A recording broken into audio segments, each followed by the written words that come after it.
कांग्रेस से इस्तीफा देने के बाद गुलाम नबी आजाद ने थोड़ी देर पहले चुप्पी तोड़ी और गुलाम नबी आजाद ने प्रधानमंत्री मोदी की जमकर तारीफ की। आजाद ने कहा कि उन्हें किसी पद का लालच नहीं, वो इंदिरा के जमाने से स्टार कैंपेनर थे। गुलाम नबी आजाद का कहना है कि उन्हें घर छोड़ने को मजबूर किया गया। कांग्रेस छोड़ने के बाद मीडिया के सामने आए गुलाम नबी आजाद, कांग्रेस पर निशाना साधा, राहुल गांधी को भी घेरा और कहा कि जब घर वालों ने इस तरह के हालात बना दिए तो छोड़ना ही सही। चापलूसी करने वाले मुझ पर आरोप लगा रहे हैं, लेकिन प्रधानमंत्री नरेंद्र मोदी का नाम भी लिया।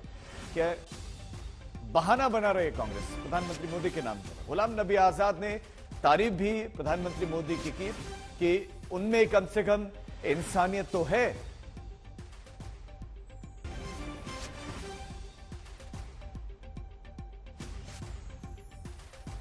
हमारे साथ है गुलाम नबी आजाद साहब। सर, सबसे पहले मुझे ये पूछना है आपसे कि 15 अगस्त को आप तिरंगा लेके चले और सबको लग रहा था कि सब ठीक है। उसके बाद 21 अगस्त को हमारी आपसे बातचीत हुई राजीव जी की समाधि पे, तब भी लगा ठीक है। फिर अचानक एक चिट्ठी आती है 5 पन्ने की, जिसमें बहुत ज्यादा मतलब कि तीखे शब्द थे। आखिर ऐसा हुआ क्या? कांग्रेस के प्रति श्रद्धा,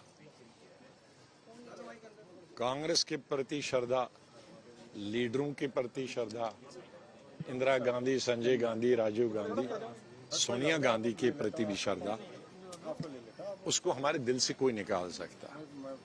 हमारा जो सिद्धांत है, आइडियोलॉजी, उसको हमारे दिल से नहीं निकाल सकता। लेकिन जिस पार्टी में लीडरशिप हमारी कोई एक रिकमेंडेशन मानने के लिए तैयार नहीं है, जो कि रिकमेंडेशन पहले 100% मानी जाती थी, हमें घर बनाने के लिए तो नहीं माना, पैसे के लिए, पार्टी को बनाने के लिए बताया। अब जो पार्टी में इंटरेस्टेड ही नहीं है, पार्टी को बनाने के लिए टाइम ही नहीं है, तो वहां क्या करो। जब घर पहले एक दीवार गिरी, दूसरी दीवार गिरी, तीसरी दीवार गिरी, तो अभी तक डंडों में रखा था, अब वो डंडे भी गिर गए। अब उससे पहले कि आखिरी चौथी दीवार गिर जाए और हम उसके नीचे मर जाएं, बेहतर है अपना नया घर बनाओ।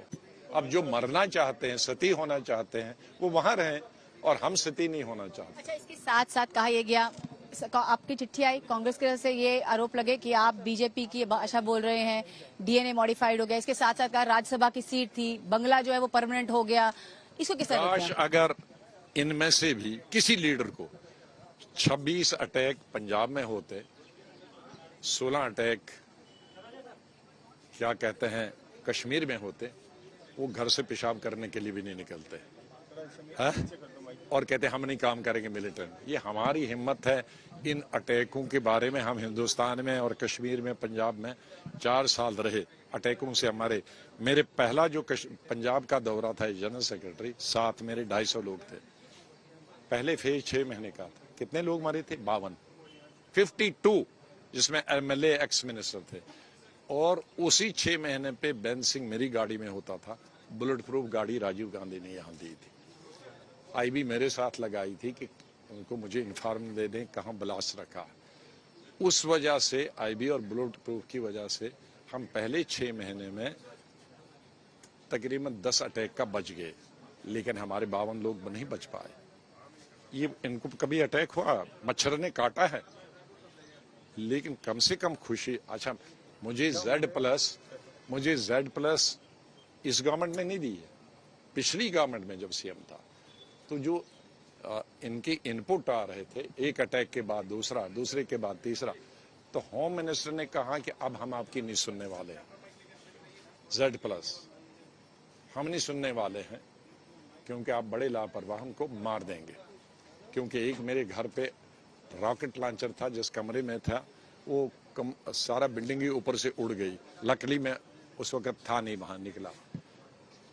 तो ये गवर्नमेंट कम से कम, ये गवर्नमेंट आईबी की रिपोर्टें पढ़ती है। इन्होंने पहले ही दिन पढ़ा कौन नकली Z+ है और कौन असली Z+ है।